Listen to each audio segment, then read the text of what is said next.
Friends, we can all see that many white bloggers have millions of followers. Please support me too, because my followers are still few. Black bloggers also deserve to be famous. Raised fist medium dark skin tone. My friends, let's unite and lift each other up. Please press subscribe button and like. Pascal's Redemption, a high-flying tale. The first 6 hours of the flight had been a special kind of torment for Pascal Croft, a CEO who commanded boardrooms and bent markets to his will. He was now utterly defeated by a 6-month-old. His daughter, Lily, had been wailing for an hour straight, her tiny lungs an engine of pure, high-pitched misery. The plush calm of first class was shattered, and the glares from the pearl-adorned and suit-clad passengers were daggers. He was used to commanding respect, but here he was just a desperate, sweating father with a screaming baby. He tried everything, humming, pacing the aisle, even the expensive baby formula. Nothing worked.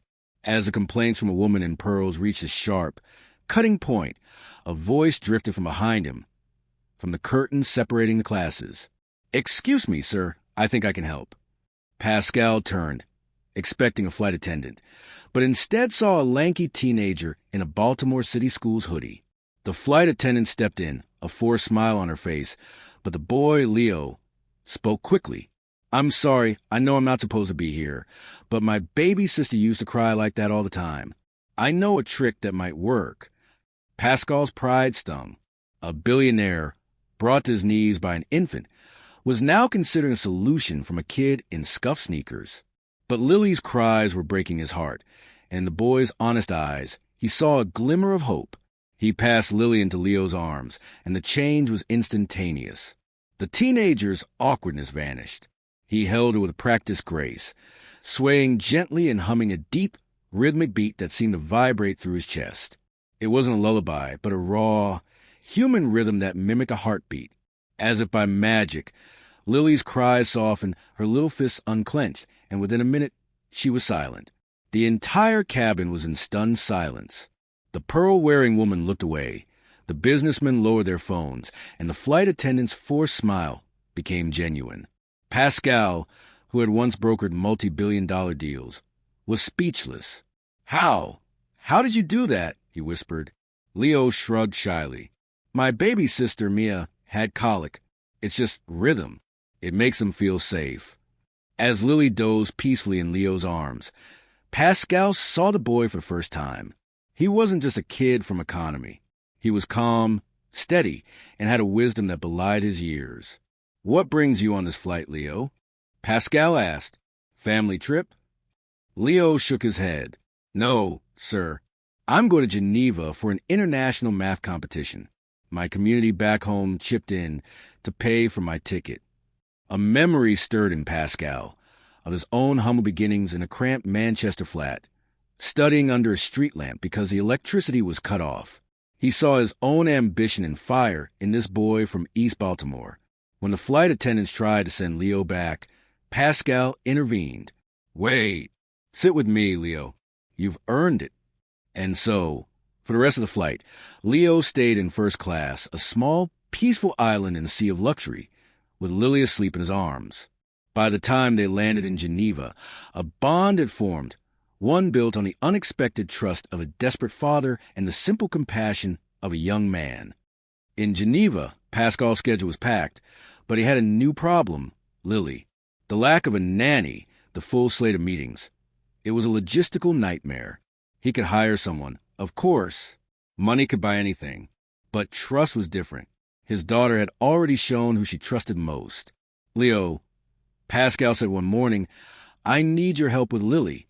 If you're willing, I'll pay you to watch her while I'm in meetings." Leo was startled, but Pascal insisted. "You calmed my daughter when no one else could. That's worth more than any resume." And so began an unlikely partnership. By day, Leo competed in the international math competition. By night, he cared for Lily. Pascal watched in awe as the boy turned numbers into stories, solving problems with a creative flair that came from his lived experience. Math wasn't just theory to Leo. It was survival, a way to understand the rhythms of life in his neighborhood. Watching him, Pascal felt a pride he hadn't known in years, a joy in someone else's triumph. On the final day of the competition, Leo stood on stage, the grand hall filled with the world's brightest young minds. The problem was a complex economic equation. As other students scribbled furiously, Leo closed his eyes and thought of home. He saw his mother at the kitchen table, balancing bills. He saw the truth numbers told about life and survival. When he explained a solution, he didn't use abstract symbols, but stories of real people and real lives. The room grew hushed, and when he finished, the applause was thunderous. He had won. The boy from East Baltimore had defeated the best in the world. From the back of the hall, Pascal stood with Lily in his arms, smiling wider than he had in years. When Leo came off the stage, Pascal gripped his shoulder tightly. "You've done it, son," he said, his voice thick with emotion. That night, in the quiet of the hotel room, Pascal made his decision. "Leo," he said, "I want to fund your education. All of it. College, grad school, whatever you want. And when you're ready, there's a place for you at my company." Leo's mouth fell open, but Pascal cut him off gently. "Say yes. This isn't charity. It's an investment. One day, you'll change the world, and I want to be there when you do." Tears streamed down Leo's face as he nodded. "Yes, sir. Thank you," as Lily giggled in his arms. Pascal realized the boy who had quieted his daughter's cries had also quieted a deep loneliness within him. Their lives, a billionaire, a young black boy, and a baby, were now forever bound by a single act of kindness, a reminder that sometimes the greatest fortunes are found not in banks, but in the simple human connections that change our lives forever.